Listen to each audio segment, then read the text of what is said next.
In 1811, the largest earthquake in American history didn't happen in California. It happened in Missouri, and it rang church bells in Boston. The ground shook so hard the Mississippi River ran backwards. For 3 months, the earth didn't stop. 4 major earthquakes, 2,000 aftershocks, and the towns that survived that nightmare are still sitting on the same fault line today. Here's what most people don't know. Earthquakes east of the Rockies travel differently. The ground out here is older, colder, harder. It carries seismic energy the way a bell carries sound. Further, longer, without stopping. The last time this fault woke up, it reshaped the geography of an entire region. The next time, it could reach cities most Americans assume are completely safe. And almost nobody is talking about it. New Madrid, Missouri. The town that named the nightmare. Population, 2,787. There's a Dollar General on Main Street, a few churches, a riverside park with a historical marker near the water. If you drove through without knowing the history, you'd probably think, small river town, nothing special, maybe stop for gas. But in 1811, New Madrid was something else entirely. A thriving river port, the gateway to the western frontier. Steamboats, trade, money, the future. Then, on December 16th, at 2:15 in the morning, the ground opened. The first quake was estimated between magnitude 7.2 and 8.2. A second hit 6 hours later. By dawn, residents had counted 27 shocks. A local woman named Eliza Bryan wrote what is still one of the most terrifying eyewitness accounts in American history. The screams of residents running in every direction, the cracking of trees, the roaring of the Mississippi, and then something that should have been impossible. The current reversed. The most powerful river in North America flowed upstream. The third quake hit in January. The fourth, the worst, in February. It destroyed New Madrid entirely. The ground warped, fissures opened, the town sank. And then people came back, rebuilt, because what else could they do? Today, New Madrid sits on the exact same fault segment that destroyed it 214 years ago.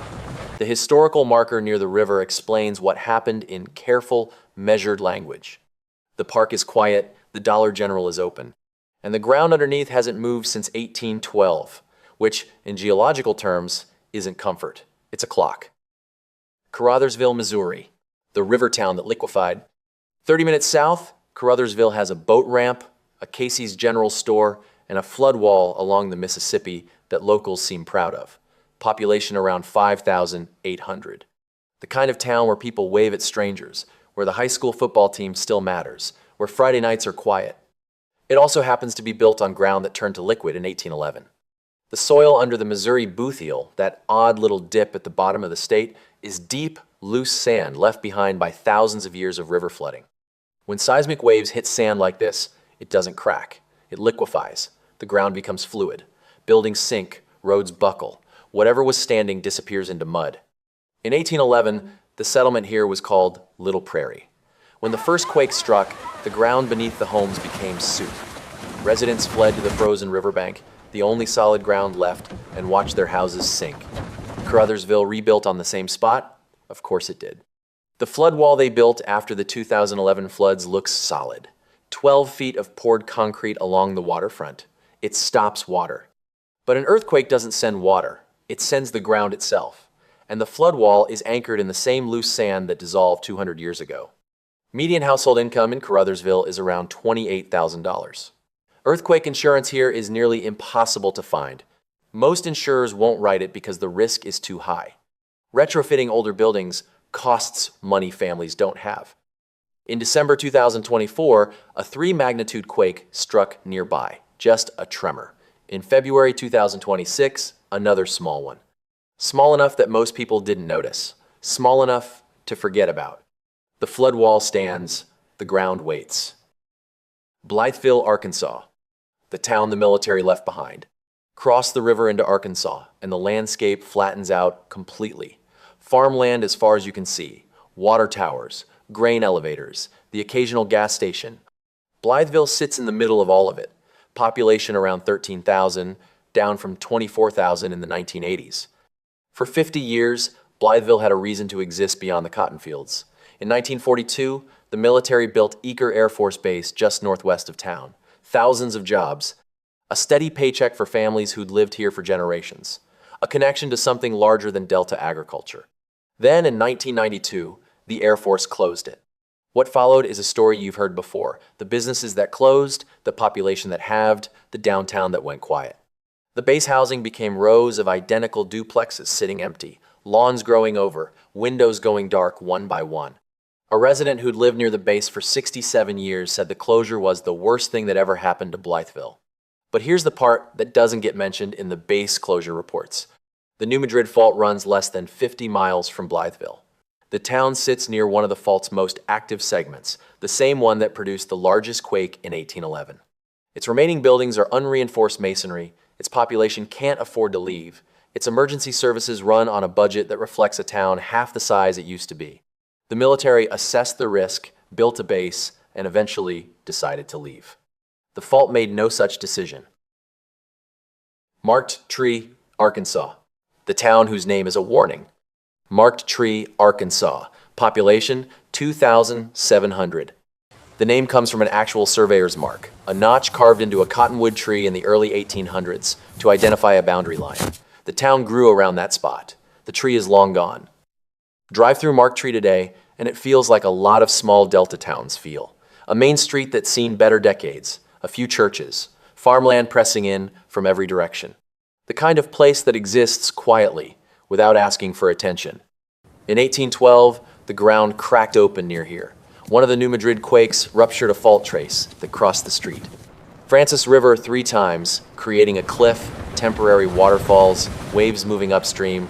The earth didn't shake, it tore. Marked Tree sits on one of those tiers. The soil here is the same loose delta sand that liquefied across the Booheel in 1811. The USGS estimates nearly 4,000 square miles of liquefaction occurred during those earthquakes.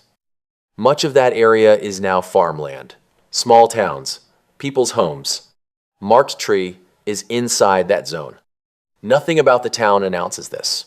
There's no warning sign at the city limits, no earthquake preparedness posters in the gas station window, just flat delta farmland, a water tower with the town's name on it, and ground that remembers something most people have forgotten. Paducah, Kentucky. The wall that can't save them? Paducah is the largest town we've covered so far, and the one that looks most prepared. Population, 27,000. A proper downtown with historic brick buildings, restaurants, galleries, a riverfront that actually gets used, and a flood wall, 12 miles of concrete running along the Ohio River. That's become something of a local landmark. Artists have painted murals across the whole thing. History scenes, portraits, river life. It's genuinely beautiful. The wall was built after the 1937 flood that nearly wiped the city out. It's been tested multiple times since. It works. But Paducah's real vulnerability has nothing to do with river levels. About half of the older buildings downtown, the ones that give the city its character, are unreinforced brick.